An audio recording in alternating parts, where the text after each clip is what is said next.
Halo, salam sahabat hidup. Perkenalkan nama saya Ronald Silaban dan istri saya Boru Junta. Eh, saya dari 5 bersaudara, saya anak pertama. Dan orang tua saya, ya bapak saya Marga Silaban dan ibu saya Boru Simamora. Jadi saya dari keluarga orang Batak, Horas.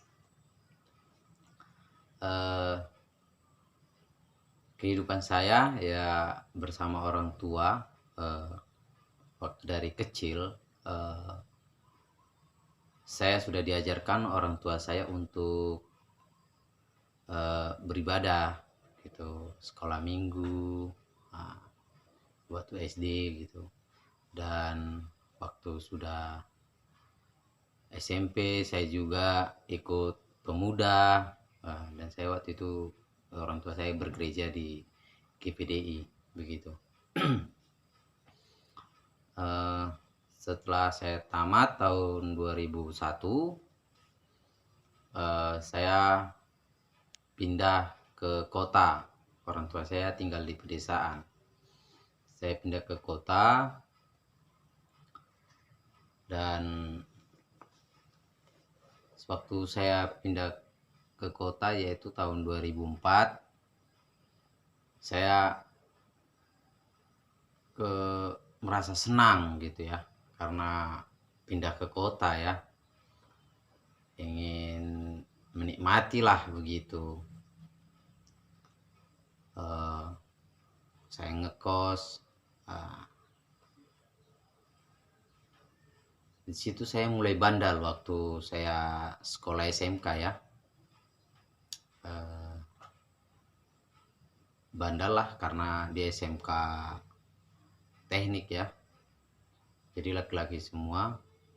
Satu kelas saya itu laki-laki semua, jadi bandelnya lumayan lah ya. Dan setelah saya tamat tahun 2004, saya tes polisi, akhirnya gagal, dan saya nganggur selama setahun. Tahun 2005 saya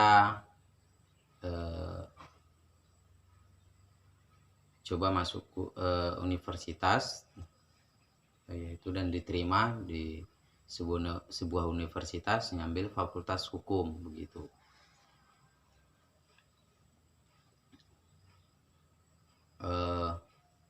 Waktu saya kuliah ini,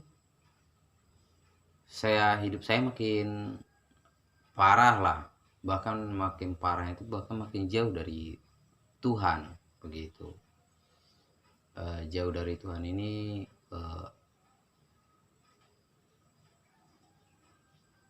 tidak selalu mengandalkan Tuhan begitu, selalu mengandalkan kekuatan sendiri, bahkan mengandalkan orang tua ataupun mengandalkan orang yang menurut aku hebat dari teman-teman aku gitu.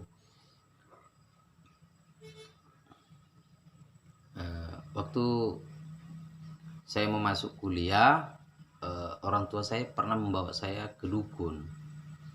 Tujuannya yaitu untuk saya itu biar cepat selesai kuliah dan saya pun aman waktu kuliah begitu.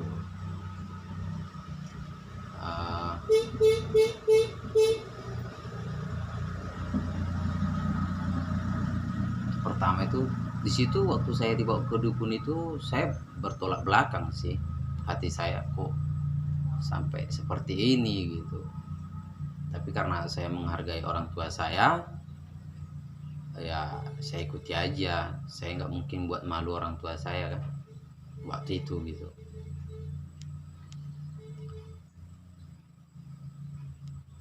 Selesai itu saya kuliah. Selama saya kuliah, saya banyak membohongi orang tua saya, yaitu masalah uang. Saya minta uang ini, uang itu untuk memenuhi kebutuhan saya. yaitu saya bermain bermain perempuan, bermain judi, bermain dunia malam, itu narkoba. Cuman waktu saya kuliah, saya nggak ada berkelahi atau berkelahi dengan orang, nggak ada sih waktu kuliah. Dan orang-orang melihat saya, kalau keluarga saya melihat saya itu baik gitu, tapi di luar sana saya bandal gitu. Saya jarang masuk kuliah gitu, saya bermain aja, bermain dan bermain. Karena orang tua saya lumayan di kampung itu, jadi karena saya juga anak pertama, dan orang tua saya itu memberikan apa aja kalau minta gitu. Selesai tahu sampai kuliahku tuh sampai tahun 2012. Jadi saya nggak tamat ya, bahkan sampai DO di DO saya dari kampus gitu. Akhirnya orang tua saya sangat marah sama saya. Uang sudah banyak habis tapi nggak bisa tamat-tamat begitu. Adik-adik saya berhasil semua, nomor yang pas di bawah saya dan di bawahnya lagi nomor 2 dan nomor 3 berhasil semua. Yang lebih parahnya lagi, adik saya nomor 3 sangat marah sama saya gitu. Marahnya itu saya nggak bisa membahagiakan orang tua. Saking dia marahnya, dia bisa tamat, ngambil di fakultas tempat saya kuliah juga, kuliah di situ. Dia nomor 3 itu, adik saya itu hanya 3,5 tahun selesai, sedangkan saya 7 tahun nggak selesai. Jadi dan sampai sekarang dia masih marah gitu.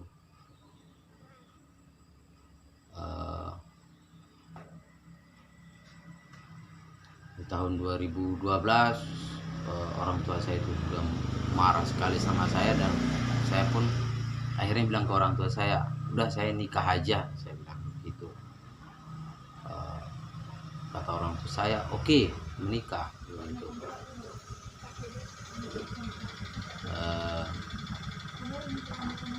Tapi dengan syarat istrimu harus bisa minimal D3 atau bidan begitu.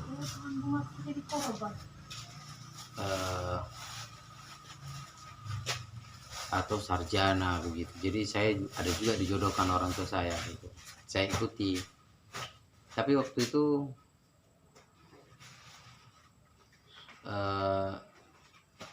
yang saya kenal itu perempuan yang bukan yang tamat-tamat SMA gitu. Saya kenalkan gitu sama orang tua saya, gantilah dulu katanya. Dan saya dikenalkan juga sama orang tua saya, aku nggak cocok sama dia gitu.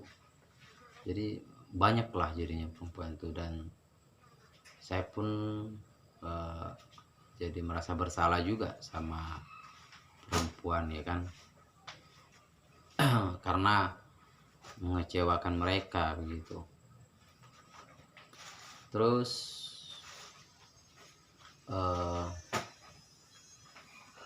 saya terakhir punya pacar, yaitu kebetulan yang istri saya sekarang. Di akhir tahun 2012 saya dekat sama dia gitu. Dan di 2013 bulan 3 saya minta menikah sama istri saya ini ke orang tua saya, dan orang tua saya nggak setuju begitu. Nggak usahlah dulu yang itu katanya, gantilah katanya lagi. Jadi saya pun nggak mau, kok banyak, sampai kapan aku harus menyakiti hati perempuan begitu.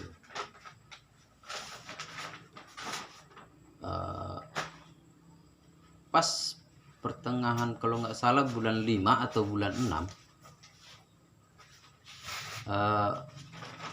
orang tua saya mengadakan acara itu. Jadi hari Sabtunya saya ditelepon ibu saya kan tinggal di Pekanbaru kan. Hari Sabtunya saya telepon ibu, mama, besok pulang ya katanya. Ngapain mak? Gue bilang. Adalah pulanglah katanya. Ya rindu lah katanya gitu. Oke mak, gue bilang gitu. Nah, saya pulang hari Minggu itu sampai di rumah jam 9 pagi begitu. Sampai di sana saya kaget gitu. Saya kaget lihat orang rame masak kayak orang pesta lah begitu, orang Batak pesta. Saya tanya sama mereka, ada acara apa di sini? Saya bilang begitu. Datang mereka bilang, adik-adikmu lepas CD kayak gitu. Oh gitu. Nah di situ saya kaget, lepas CD kaget. Wih kok gitu kali ya sama bapakku ini. Sorry, tahun 2011 bapak saya pindah gereja ke HKBP gitu. Jadi tahun 2013 kami anak-anaknya, dia punya pemikiran anak-anaknya akan lepas CD dibikin gitu. Jadi yang dibikin lepas CD cuma adik saya 3 orang, nomor 2, nomor 3, nomor 4. Jadi yang enggak lepas CD itu saya anak pertama sama yang terakhir gitu, masih kecil gitu ya. Di situ saya kaget waktu dibilang orang-orang yang masak itu ya. Saya diam aja di situ kan, di luar di teras rumah saya itu diam aja begitu. Saya tunggu orang tua saya balik dari gereja. Setelah pulang mereka dari gereja, mereka masuk dan saya pun ikut masuk, disuruh masuk begitu kan. Akhirnya mereka dapat nasihat lah dari keluarga-keluarga tentang acara lepas CD itu gitu. Saya diam aja di situ, nggak saya tunjukkan saya marah atau kesal gitu, nggak saya tunjukkan, cuman saya diam aja gitu. Pas jam 8 malam sudah selesai lah acara itu, sore maghrib, jam 8 malam saya dinasihati keluarga begitu. Dibilangnya saya itu suruh tinggalkan istri saya sekarang ini gitu, tinggalkan pacarmu itu nggak benar katanya begitu. Aku mau menikah sama dia, aku bilang gitu. Enggak, bukan, dia itu bukan perempuan nggak bagus gitu katanya begitu kan. Dan yang kedua, kamu itu sudah diguna-guna katanya begitu sama saya kan. Wah, hampir 1,5 jam saya berdebat dengan keluarga. Bapak sama mama saya di dalam rumah aja gitu, keluarga dari bapak dari mama gitu kan. Saya di situ makin ngeri lah hati saya waktu itu, kok kayak gini kali gitu kan. Kira-kira jam 10 malam saya disuruh masuk ke dalam. Saya awalnya di teras ya kan, baru disuruh masuk ke dalam rumah, yaitu ingin bicara dengan bapak, mama, adik saya nomor yang pasti bawah saya, dan ada keluarga juga gitu. Di situ pembicaraannya yaitu kalau saya akan dilangkahi sama adik saya gitu. Wah, di situ hati saya makin ngeri gitu. kok jahat sekali gitu bapak ini gitu. Saya nggak bilang mereka semua jahat, yang saya apakan itu bapak saya jahat sekali sama saya. Saya sudah menginginkan menikah, tapi seperti ini caranya. Liciknya bapak itu, liciknya ada baiknya sih aku nilai gitu. Dengan cara lepas CD tadi itu gitu kan. Saya nggak lepas CD dibuat, jadi kayak bisa menunda saya gitu untuk tidak menikah. Tapi di situ saya merasa sakit kali gitu. Dan adik saya waktu itu bilang seperti ini ke saya, "Bang, aku duluan lah yang menikah ya, Bang ya." Dibilang gitu. Dan saya jawab, "Ya udah, kalau kamu mau duluan menikah, nggak apa-apa," aku bilang gitu. Lagi pula bukan aku penghalang kamu untuk menikah. Kalau memang Tuhan merestui membuat lancar pernikahanmu, ya pasti diberkati, aku bilang gitu. Nah, tujuan saya waktu itu ke bapak sebenarnya begitu. Karena selama ini bapak yang penghalang saya untuk menikah. Nggak merestui gitu, suruh ganti-ganti gitu. Ya mungkin karena dia merasa jadi orang tua, ya mungkin ya suka-sukanya gitu kan sama anaknya.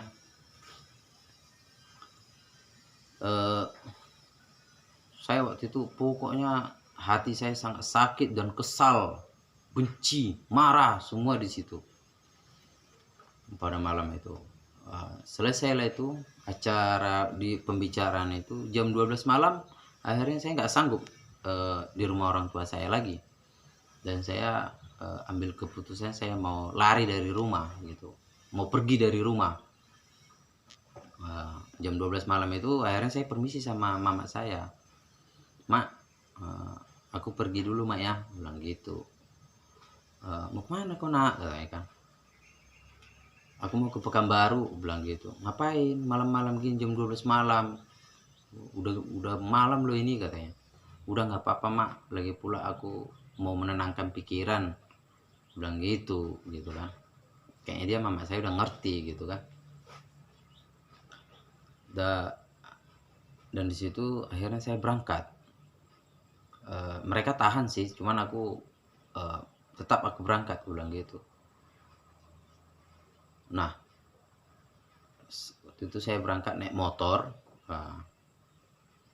Naik motor dari depan rumah,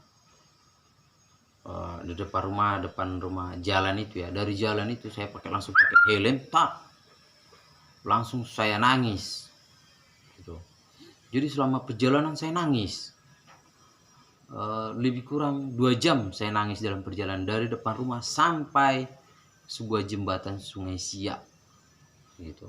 Sungai Siak, jadi jembatan itu panjang, hampir lebih kurang 2 km panjangnya jembatan itu. Jadi pas di ujung, di atas, di tengah-tengah lah ya, paling puncak, saya berhenti di sana.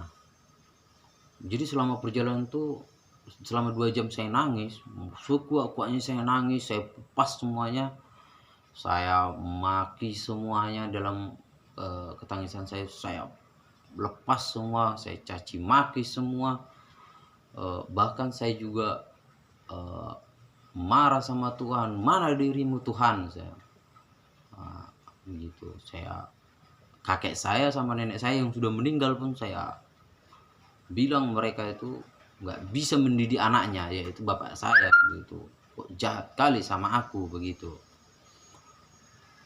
Nah, waktu saya mau nyampe jembatan itu, saya akhirnya ngambil keputusan lebih baik saya bunuh diri saja, mengakhiri hidup saya. Nah, di waktu saya ingin mau bunuh diri, yaitu tangan saya sudah pegang besi pagar jembatan itu, saya pegang, kaki saya naik, saya mau melompat begini ke bawah, terus tiba-tiba ada suara yang kudengar dari atas langit. Pas saya mau melompat, terus suara itu langsung lembut memang, tapi terasa di telinga saya. Suaranya yaitu, "Aku masih ada bersamamu." Itulah yang kudengar waktu itu. waktu disampaikan aku masih ada bersamamu, langsung tiba-tiba saya lihat ke atas. Saya lihat ke atas, saya lihat langit, nggak ada apa-apa, kosong gitu, nggak ada siapa-siapa. Terus saya lihat di sekeliling saya juga, pas kebetulan nggak ada kendaraan lewat, nggak ada juga orang, yang ada cuma saya dan motor saya, begitulah. Motor orang lain pun nggak ada gitu. Kenapa saya kaget. Terus yang saya rasakan, yang awalnya hati saya sedih, benci, kesal, marah, waktu itu hilang hati itu. Hati yang seperti itu, yang ada langsung kayak sukacita, senang, damai. Itulah yang langsung ada di hati saya. Akhirnya saya turun dari besi tadi itu. Karena udah tenang hati saya pun udah berhenti menangis. Aku lap mataku dengan bajuku gitu kan, air mataku dengan bajuku. Pokoknya hati saya tuh udah senang di situ gitu, bersukacita. Dan akhirnya saya mendapat memikir, Tuhan itu ada gitu. Di situ saya langsung, Tuhan itu ada gitu. Dia mau mendengarkan aku gitu.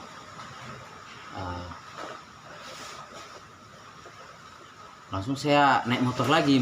Akhirnya saya melanjutkan ke Pekanbaru naik motor itu. Dan waktu saya mau udah jalan sebentar, saya langsung bicara sama Tuhan. Saya lihat ke atas begitu, kalau memang iya Tuhan, aku harus nikah sebelum adikku menikah. Aku harus sukses, aku harus berhasil. Itu waktu itu sampaikan sama Tuhan. Aku harus bisa bekerja. Itulah sampaikan sama Tuhan waktu malam itu. Nah, setelah saya sampaikan itu, saya jalan lagi sambil berpikir kan, kalau Tuhan, terus saya berpikir gini, kalau Tuhan mau ngasih itu, apa yang harus kuperbuat untuk dia, kan begitu. Nah, mikir gitu kan. Terus tiba-tiba dalam hati saya terpikir,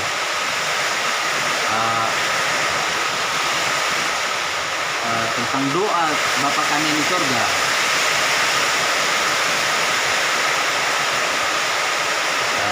Yaitu tentang hal mengampuni.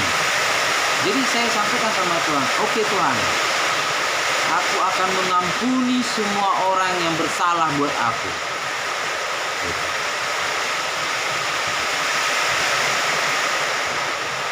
Itulah janjiku sama Tuhan.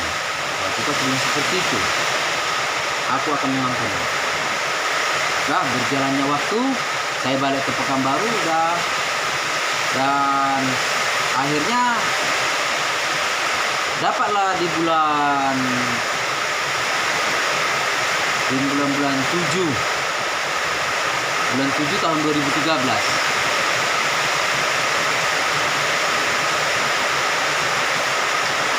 Tahun 2013